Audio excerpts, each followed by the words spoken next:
Rory MACGILLIVRAY by Anonymous. Once upon a time, a tenant in the neighbourhood of Cairngorm, in Strathspey, emigrated with his family and cattle to the forest of Glenavon, which is well known to be inhabited by many fairies as well as ghosts. Two of his sons, being out late one night in search of some of their sheep which had strayed, had occasion to pass a fairy turret, or dwelling, of very large dimensions, and what was their astonishment on observing streams of the most refulgent light shining forth through innumerable crevices in the rock, crevices which the sharpest eye the country had never seen before. Curiosity led them towards the turret, when they were charmed by the most exquisite sounds ever emitted by a fiddle string, which, joined to the sportive mirth and glee accompanying it, reconciled them in a great measure to the scene, although they knew well enough the inhabitants of the nook were fairies. Nay, overpowered by the enchanting jigs played by the fiddler, one of the brothers had even the hardihood to propose that they should pay the occupants of the P110 turret a short visit. To this motion the other brother, fond as he was of dancing, and animated as he was by the music, would by no means consent, and he earnestly desired his brother to restrain his curiosity. But every new jig that was played, and every new reel that was danced, inspired the adventurous brother with additional ardour, and at length, completely fascinated by the enchanting revelry, leaving all prudence behind, at one leap he entered the Cheyenne. The poor forlorn brother was now left in a most uncomfortable situation.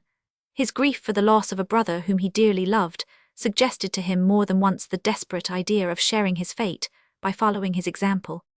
But on the other hand, when he coolly considered the possibility of sharing very different entertainment from that which rang upon his ears, and remembered, too, the comforts and convenience of his father's fireside, the idea immediately appeared to him anything but prudent. After a long and disagreeable altercation between his affection for his brother and his regard for himself, he came to the resolution to take a middle course, that is, to shout in at the window a few remonstrances to his brother, which, if he did not attend to, let the consequences be upon his own head. Accordingly, taking his station at one of the crevices, and calling upon his brother several times by name, as use is, he uttered the most moving pieces of elocution he could P111 think of, imploring him, as he valued his poor parents' life and blessing, to come forth and go home with him, Donald MACGILLIVRAY, his thrice affectionate and unhappy brother. But whether it was the dancer could not hear this eloquent harangue,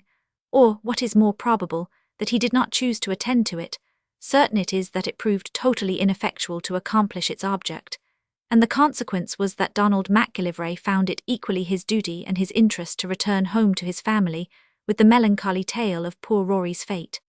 All the prescribed ceremonies calculated to rescue him from the fairy dominion were resorted to by his mourning relatives without effect, and Rory was supposed lost for ever, when a wise man of the day, having learned the circumstance, discovered to his friends a plan by which they might deliver him at the end of 12 months from his entry. "Return," says the Duin glitched to Donald, "to the place where you lost your brother a year and a day from the time. You will insert in your garment a rowan cross, which will protect you from the fairies' interposition. Enter the turret boldly and resolutely in the name of the highest, claim your brother, and if he does not accompany you voluntarily, seize him and carry him off by force. None dare interfere with you." The experiment appeared to the cautious contemplative P112 brother as one that was fraught with no ordinary danger, and he would have most willingly declined the prominent character allotted to him in the performance but for the importunate entreaty of his friends, who implored him, as he valued their blessing, not to slight such excellent advice. Their entreaties, together with his confidence in the virtues of the rowan cross, overcame his scruples, and he at length agreed to put the experiment in practice, whatever the result might be.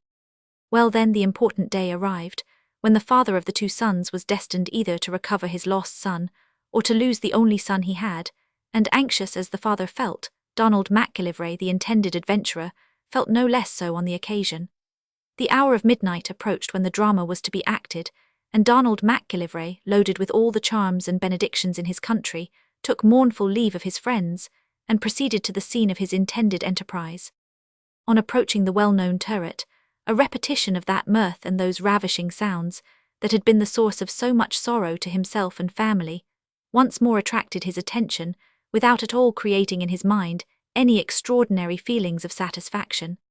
On the contrary, he abhorred the sounds most heartily, and felt much greater inclination to recede than to advance. But what was to be done? Courage, character, and everything dear P113 to him were at stake, so that to advance was his only alternative. In short, he reached the Cheyenne, and after 20 fruitless attempts, he at length entered the place with trembling footsteps, and amidst the brilliant and jovial scene, the not least gratifying spectacle which presented itself to Donald was his brother Rory earnestly engaged at the Highland fling on the floor, at which, as might have been expected, he had greatly improved. Without losing much time in satisfying his curiosity by examining the quality of the company, Donald ran to his brother, repeating most vehemently the words prescribed to him by the wise man, seized him by the collar, and insisted on his immediately accompanying him home to his poor afflicted parents. Rory assented, provided he would allow him to finish his single reel, assuring Donald very earnestly that he had not been half an hour in the house. In vain did the latter assure him that instead of half an hour, he had actually remained 12 months, nor would he have believed his overjoyed friends when his brother at length got him home. Did not the calves, now grown into starts, and the newborn babes, now travelling the house, at length convince him that in his single reel he had danced for a 12-month and a day?